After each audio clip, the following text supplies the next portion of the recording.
This Day in Sports History.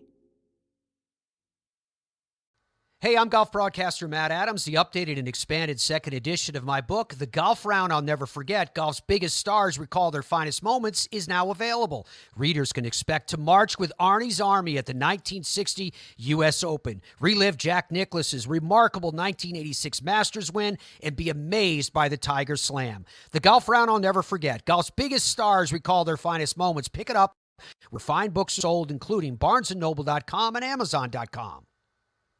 And as promised, I'm back for another go-round on This Day in Sports History. This podcast is part of the Sports History Network family.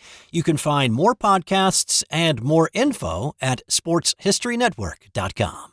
This is Steve White, and it is August 26th. And if you like hanging out in your den or your living room, your man cave, maybe on the back deck, or maybe you sneaked out of the garage to watch a ball game, well, you can say thanks to what happened on this day back in 1939.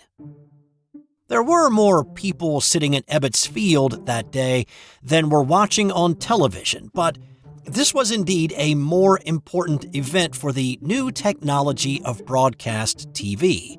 The NBC experimental television station W2XBS broadcast a Major League Baseball game for the first time. The Brooklyn Dodgers were playing at home against the Cincinnati Reds for the Saturday afternoon affair. They actually played a doubleheader on the 26th, but only the first game was televised.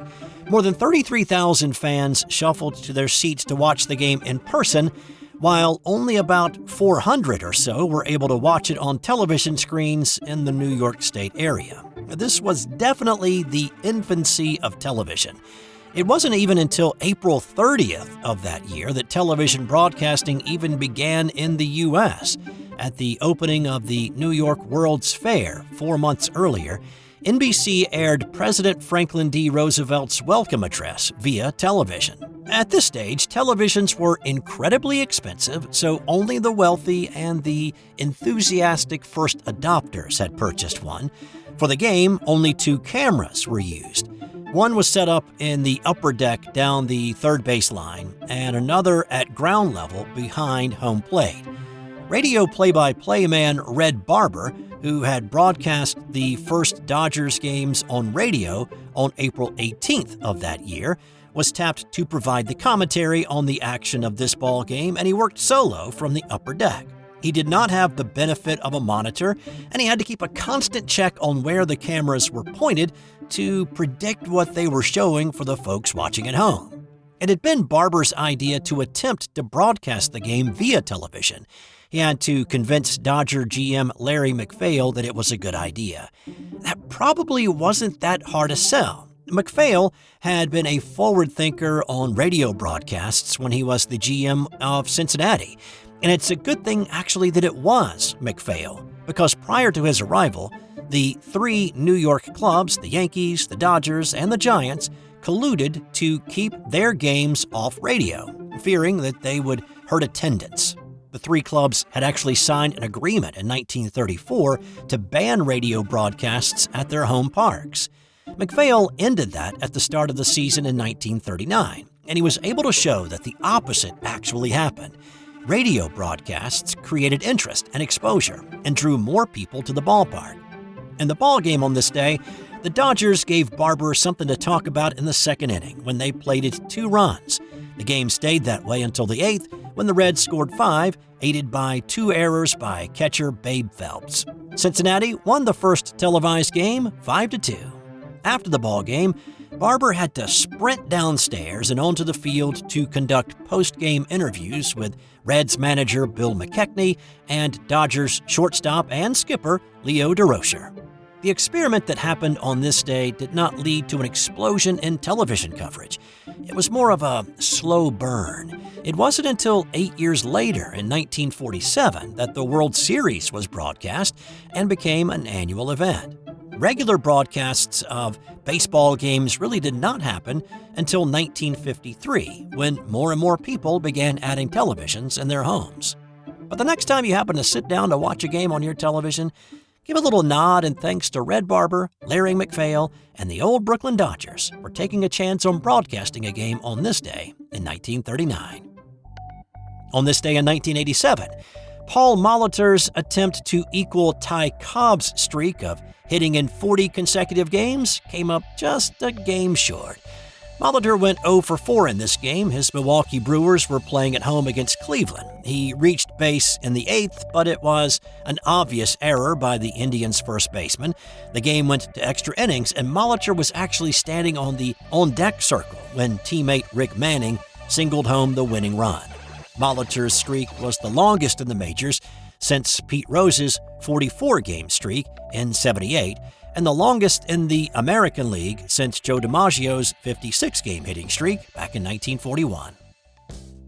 On this day in 2001, it was a sudden death playoff where both golfers refused to die. Tiger Woods and Jim Furyk were all square after 72 holes at the NEC Invitational at Firestone Country Club in Ohio. The two played as a pair in the final round, with Tiger firing a final round 69 to pull even with Furyk after Sunday's 18. So they went to a sudden death playoff, and it nearly ended on the first hole when Furyk left his first bunker shot in the sand before chipping it out for his par.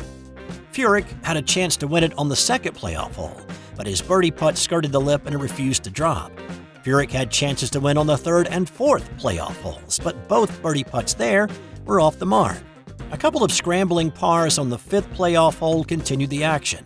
Tiger's 60-foot birdie try on the sixth playoff hole looked tantalizing as it rolled towards the cup, but turned at the last moment and they went on to the seventh playoff hole. When Furyk's tee shot wound up under a tree and his punch-out got stuck in the rough, that signaled that the end was near. Tiger's second shot was a dagger to the heart, stopping 2 feet from the cup. He tapped in for birdie to win the playoff and win for the third consecutive year at Firestone. The 7-hole sudden death playoff was the longest since a record-tying 8-hole playoff back in 1983 at the Phoenix Open. And on this day in 1961, it was the most dominating performance in a U.S. amateur event. This was the women's U.S. amateur event played that year in Tacoma, Washington. And this was a match play event, and the final was a 36-hole format. But it did not come anywhere close to needing that many holes. It was done shortly after lunch. Anna Quast-Decker had stormed through the field to reach the finals and was set to play Tish Preuss. Weather played a larger part in the margin of victory on this day. There was a heavy overnight rain that saturated the fairways. Decker hit high lofting drives and approach shots. Preuss was prone to hit low shots and let the ball run. Now that works fine on dry fairways, but not so much on waterlogged ones. Decker was 6 up after the first 9, 12 up after the morning 18. The afternoon round only went to the 5th hole, with Decker winning 14 and 13, meaning she was up 14 holes with 13 to play. That broke a 33-year-old record for greatest margin of victory. Of the 112 holes that Quast-Decker played in her 7 matches throughout the tournament, she lost only 6.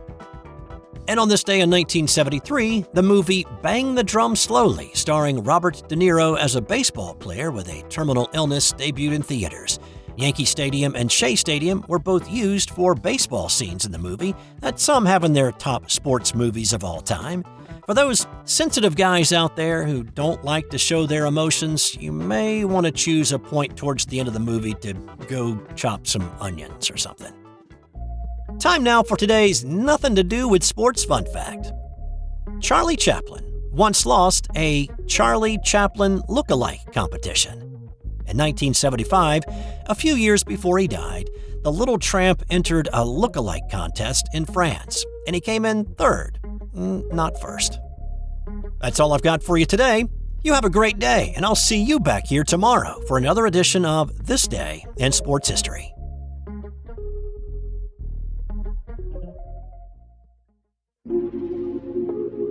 This has been an original Thrive Suite production. Hey there, sports history fan. This is Arnie Chapman, a.k.a. the Football History Dude, and I hope that you enjoyed this recent episode presented by the Sports History Network and we're able to learn some good old-fashioned sports history knowledge nuggets. I started the Sports History Network back in 2020 with the mission to help podcasters find a community of like-minded sports history nerds, as well as helping aspiring podcasters to start their own shows. We have a little bit over 30 shows on the network right now covering all sorts of sports history, but as far as I'm concerned, we're just at the toothpick in the ocean moment, that can't even figure it out because there's so much more coming. We wanted to create the ultimate headquarters for sports yesteryear, starting with Podcast Network and our website, but we're going to continue to move into other mediums as well. And here's the cool part, because we want you to be part of our team.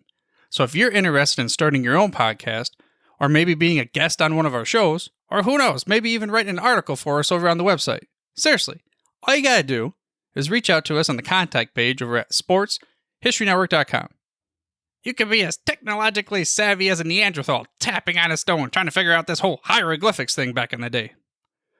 Again, it doesn't matter, because even if you don't understand the whole podcast space, we have a production team that can pretty much help you out with doing everything. All you gotta do, head over to sportshistorynetwork.com, head to the contact page, fill it out. That message goes right to me, and I'll reach out to you as soon as I can. But for now, dude, I'm through if you're through.